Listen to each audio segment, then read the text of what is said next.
Nafees, before you do, let me point out to those listening that the presentation can be found under Documents on the top left-hand side of the page, and I'll walk you through the page number of the slide numbers.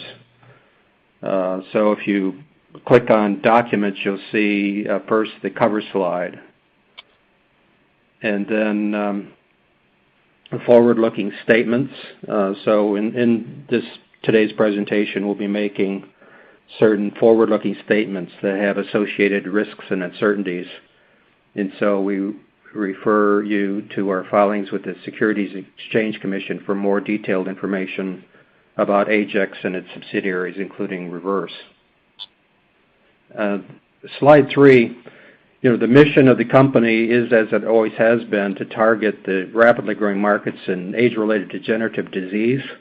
We're doing that with this twin approach of the use of regenerative cells to regenerate tissue function, and this new technology, ITR, which will be the bulk of today's presentation. On the cell therapy programs, Dr. Nafees Malik will now give us an update. Nafees, could you walk us through it? Thanks, Mike. Good day, shareholders. I'm Nafees Malik, the Chief Operating Officer of AgeX. It's a pleasure to be speaking with you today. I will take you through some of AgeX's plans to evolve its business over the next year as cellular and tissue regeneration therapies come of age. Investors and scientists are now excited about these therapies, and we believe AgeX is very well positioned with its IP and knowledge. This year, AgeX has had success with its collaboration and licensing strategy, which began in 2020. I'd like to highlight a couple of things for 2021. Firstly, AgeX entered into a research collaboration with Dr. Kristen Stanford of Ohio State University. She's one of the world's leading researchers in the transplantation of brown adipose tissue, or BAT, in preclinical mouse models. We are currently working with her to generate proof of concept for AgeX BAT1. AgeX BAT1 is a potential cell therapy candidate for diabetes and obesity. The loss of non-shivering thermogenic BAT, also known as brown or good fat in humans, is with age is associated with diabetes, type 2 diabetes, and cardiovascular disease. The mice studies performed by Dr. Stanford are evaluating if transplantation of AgeX BAT1 in mice improves diet-induced obesity, metabolic health, including glucose metabolism, and cardiac function. She has now performed the first AgeX BAT1 transplant in mice, and we should have data we can share next year in 2022. Secondly, AgeX licensee ImStem Biotechnology, a biopharma company developing human embryonic stem cell-derived mesenchymal stem cells, dosed its first U.S. multiple sclerosis patient with its lead mesenchymal stem cell investigational drug candidate, IMS-001, at the Shepherd Center in Atlanta. IMS-001 was derived by ImStem from AgeX's pluripotent stem cell line designated ESI-053 under a non-exclusive sublicense from AgeX. ImStem's IMS-001 is in an early-stage human clinical trial, and in the future, AgeX will be entitled to receive revenues in the form of royalties on the sale of IMS-001 if successfully developed by ImStem and approved for marketing by the FDA or foreign regulatory authorities. Additionally, AgeX will share certain other revenues that ImStem may receive in connection with the development or commercialization of IMS-001 in multiple sclerosis. Thirdly, this past month, AgeX entered into a research collaboration with the University of California, Irvine, to explore the therapeutic potential of exosomes and other extracellular vesicles produced by neural stem cells derived from AgeX pluripotent stem cells, with the goal of developing therapies to treat adverse neurocognitive effects of cancer chemotherapy and radiation therapy on brain function. This research project seeks to address a critical unmet medical need that impacts the quality of life for millions of cancer survivors. Research will be conducted at UCI under the direction of Dr. Acharya, who is Associate Professor at the UCI Stem Cell Research Center. This collaboration includes an opportunity for AgeX to license innovations and inventions that may arise from the research program and to pursue clinical development and commercialization of therapies derived using those licensed inventions. Exosomes are a highly attractive area to be in right now. Looking forward, in 2022, AgeX will be expanding its collaboration and licensing model even further, with the aim of placing AgeX IP for project candidates and technologies into AgeX subsidiaries with value-add partners providing financing and potential co-development assistance. The plan is for these subsidiaries to be independently financed. Diversifying sources of financing for AgeX technologies and project candidates may permit AgeX to move a greater number of product development programs forward simultaneously. Dr. West will be discussing AgeX's first such new subsidiary, Reverse Bioengineering, which will contain AgeX's induced regeneration or ITR platform and products.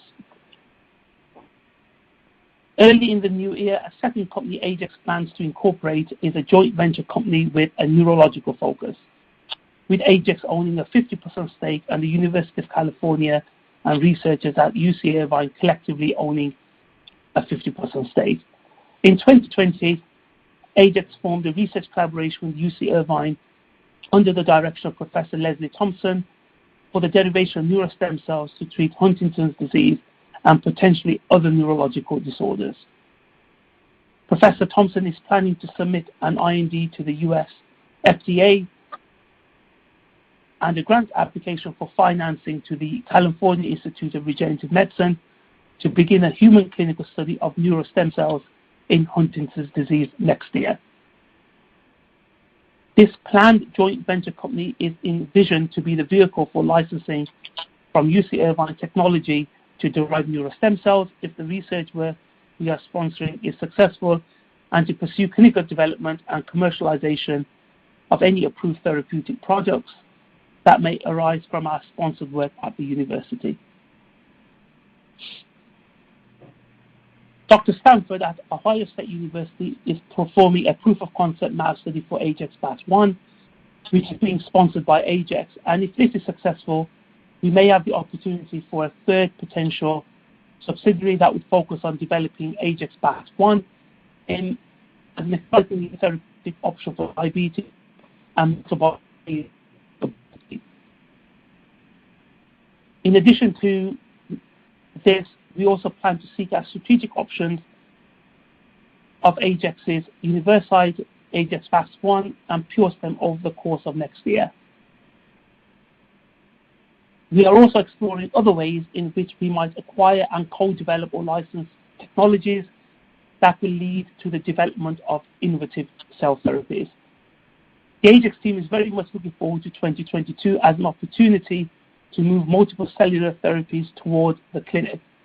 Cellular therapies are coming of age now, and it is the right time for AgeX to exploit the foundation it has created in tissue and cellular engineering. And with that, I hand back over to Mike. Thank you, Nafees, for that update. So if you follow along with me on the slide deck there on the left-hand part of your screen, let's move to slide 5. We're going to be talking now about the subsidiary of AgeX called Reverse, and we'll be describing our what is currently AgeX technology, but which we plan to have developed and commercialized through our subsidiary Reverse. So Reverse's mission is to lead in the application of cell age reprogramming technology to precisely regulate induced tissue regeneration and cancer therapy. So if we unpack that statement, it's actually, there's a lot of detail there. Reprogramming cell age is actually possible today. I'm going to walk you through some of the nuts and bolts of that, the basics of how that's actually true. And then how we have a technology to precisely regulate this age reversal to induce tissue regeneration, something that, as far as we know, is a proprietary technology to our company. And then I'm going to describe in a bit more detail than we ever have before the profound cancer therapy implications of this. And I'm just frankly amazed at how powerful this technology platform is, broadly affecting diverse types of tissue regeneration potentially, and diverse types of cancer. I'm quite excited about this. So let me quickly walk you through some of the science and some of our plans.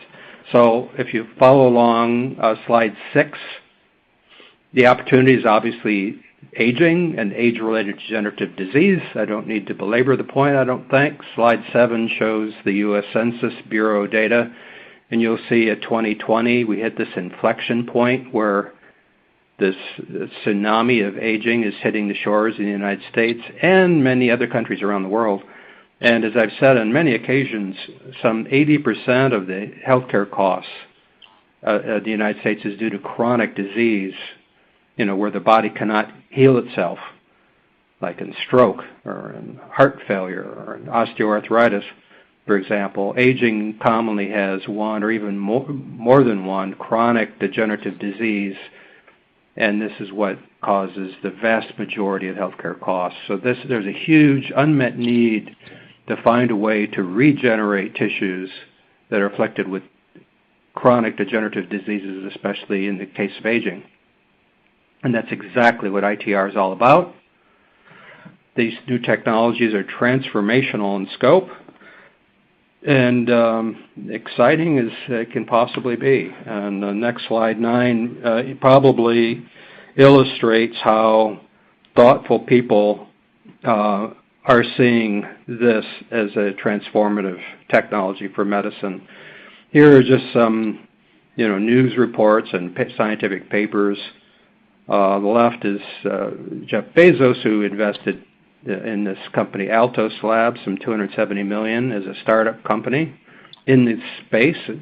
Calico, as I mentioned, Google's company, and a publication below Calico's logo there that they published in this space.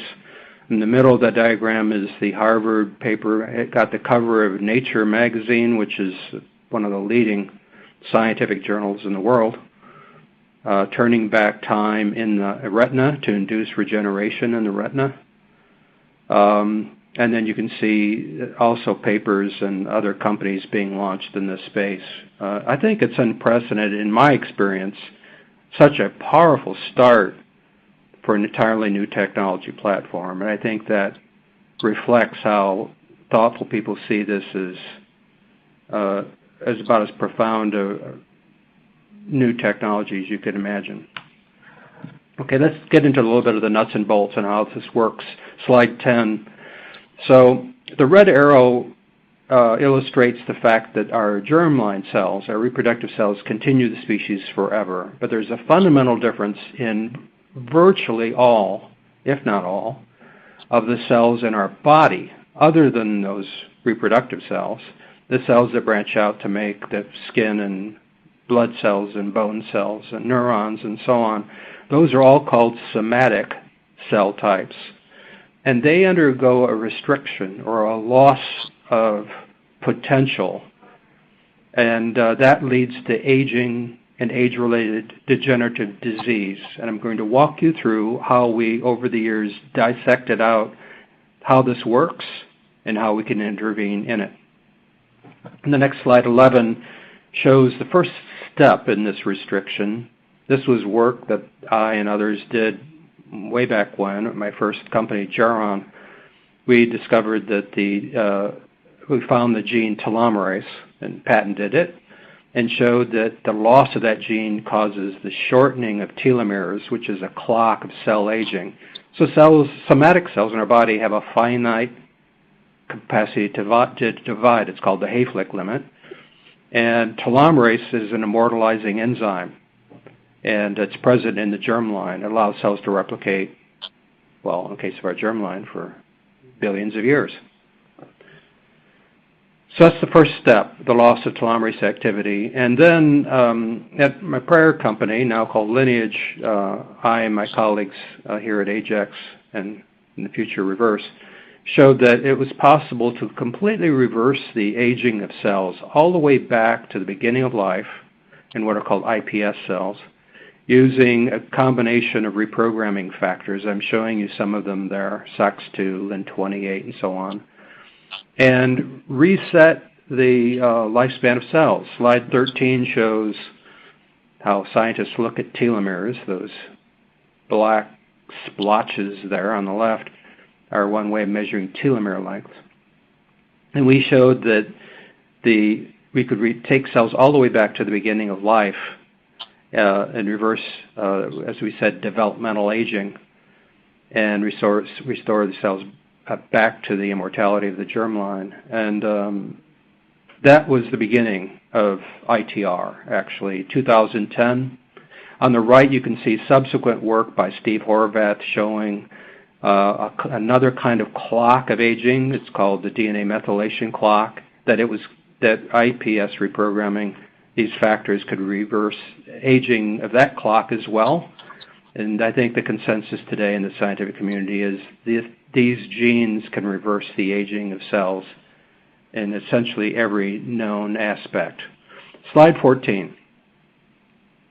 The second step that somatic cells lose that causes chronic degenerative disease is the ability to regenerate.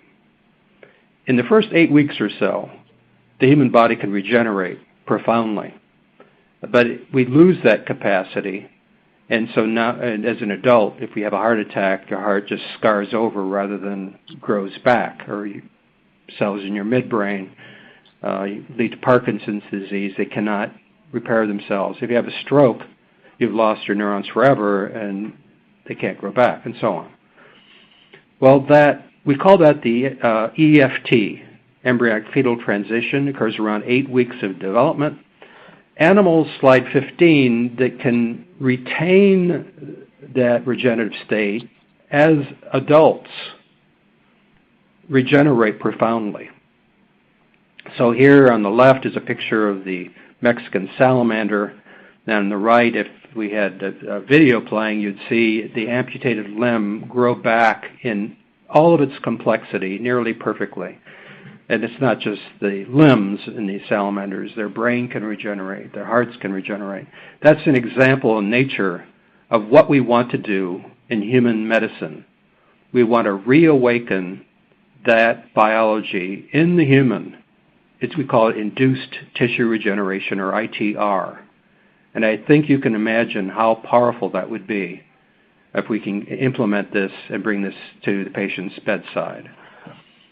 Slide 16 shows you diagrammatically how that would happen. We would apply these reprogramming factors I mentioned earlier, but transiently express them to take cells back past that embryonic fetal transition, EFT, to induce tissue regeneration, but not take cells all the way back to the beginning of life. So sort of take the train part way to your destination. Some people call this partial reprogramming. So if you look on the internet and search the search term partial reprogramming and aging, you'll probably find papers that have been published in this space. We call this ITR. It's essentially the same thing. So slide 17 makes the point that our bodies early on are highly regenerative because they're under construction, and as adults we lose that, and ITR is designed to bring in again the construction crew to allow the body to repair itself. But the point on the top of the slide says ITR is pan-tissue. As far as we know, the mechanisms that turn off regeneration are common throughout the body, throughout the different cell types. of the body, in the brain, in bone, in cartilage, in muscle, in the heart muscle, in kidney, and so on. And so that's what makes this platform particularly attractive to us. Slide 18 shows just an example from our labs on hair regeneration using some of the technology, our ITR technologies. On the top left, you can see the control animal and a combination of genes leading to complete regrowth of the hair in this animal, and these representative pictures from our study.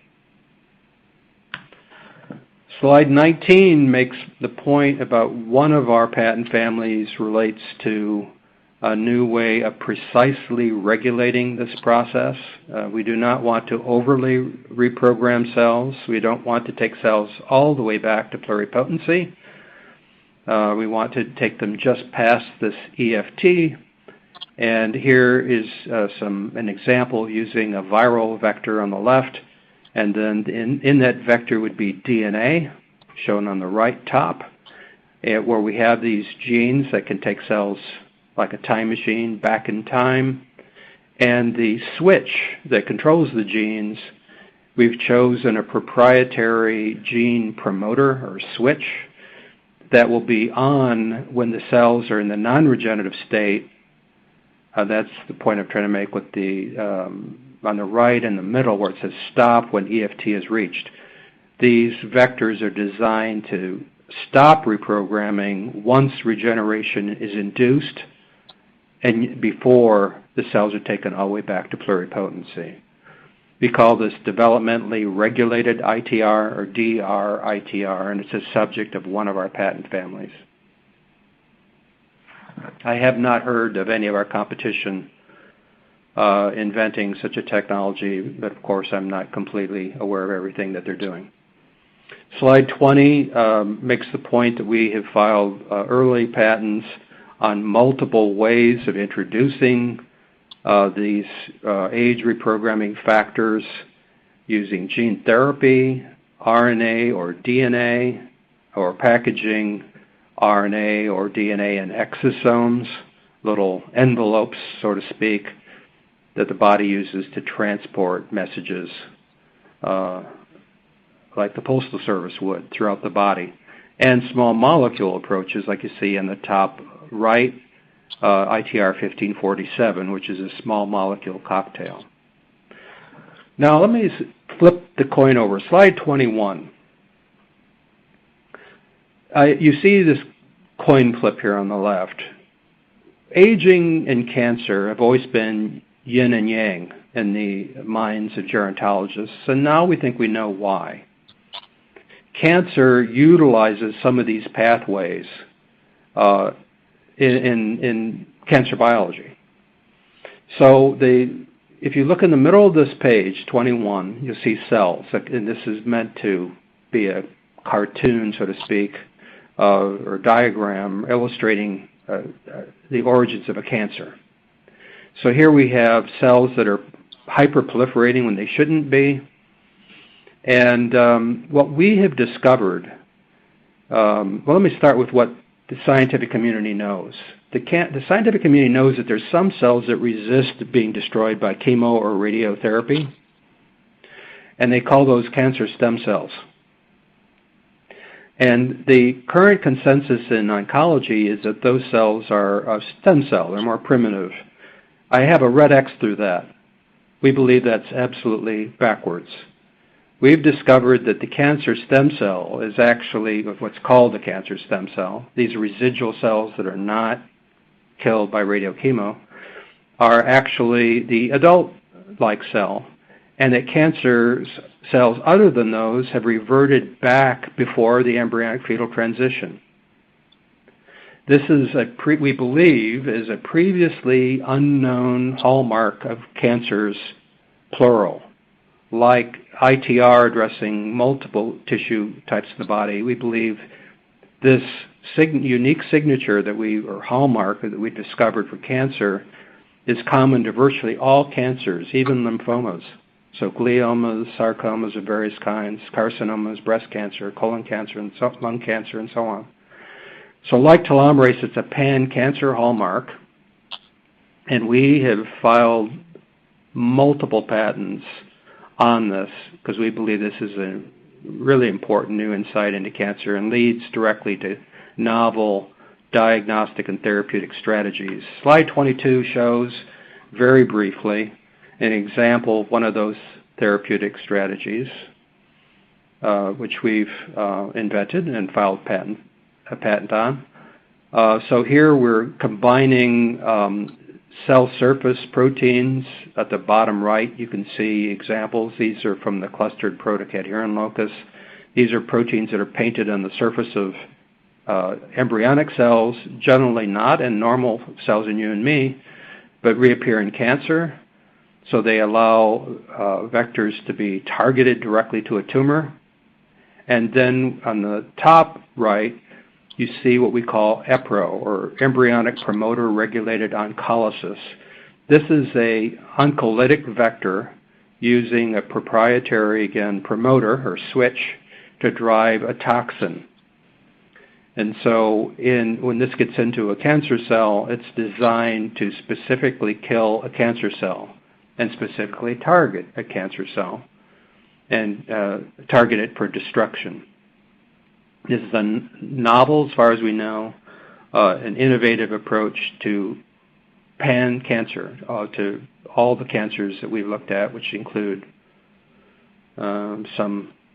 many different sarcomas and carcinomas.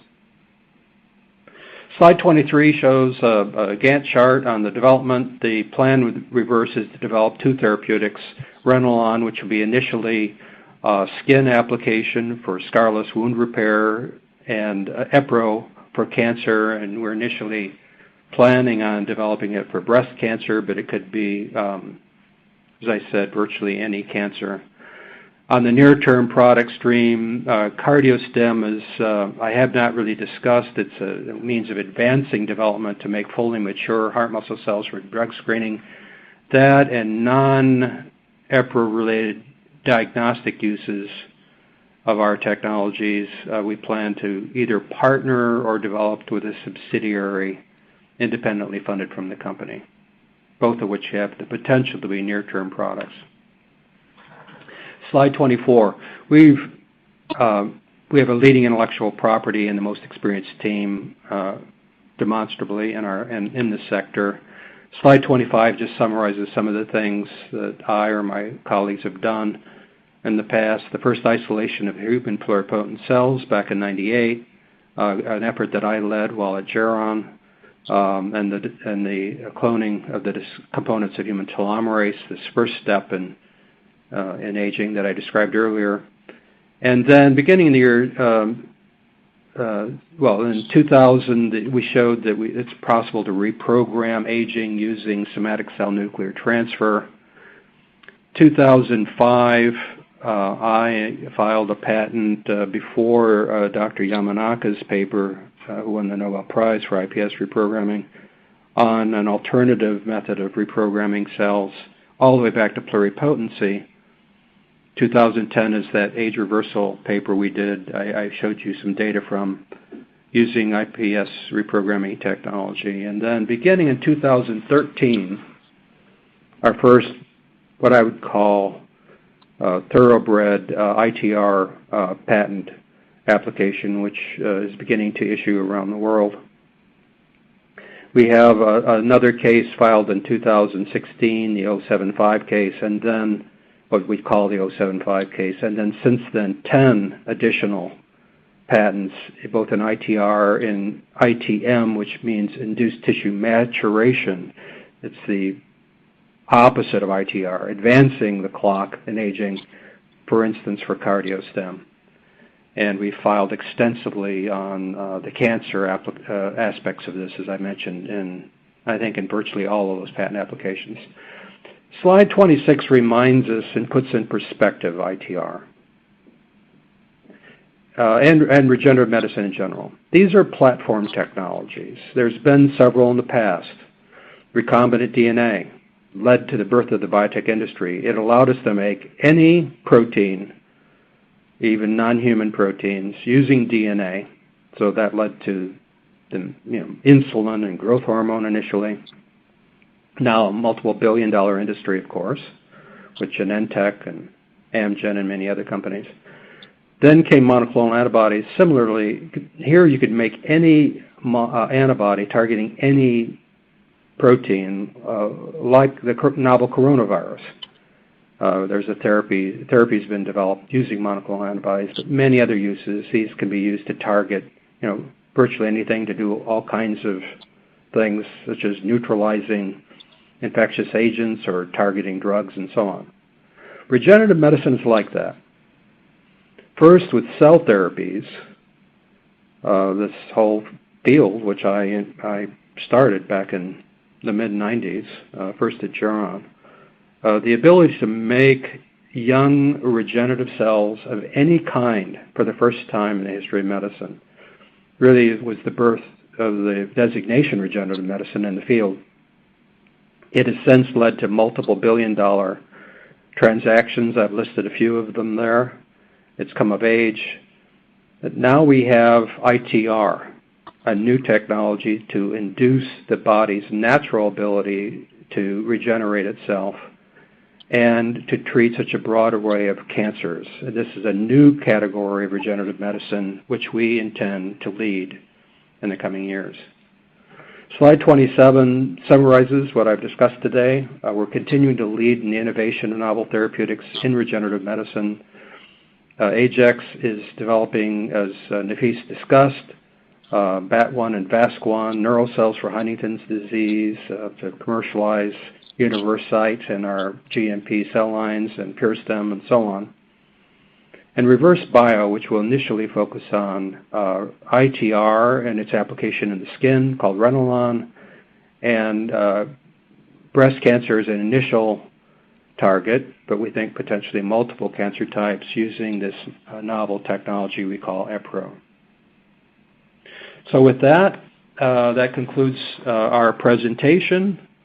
We very much thank you for being shareholders of AgeX, and we look forward to next year updating you at our progress in our next shareholders meeting. Thank you for joining us, and good day.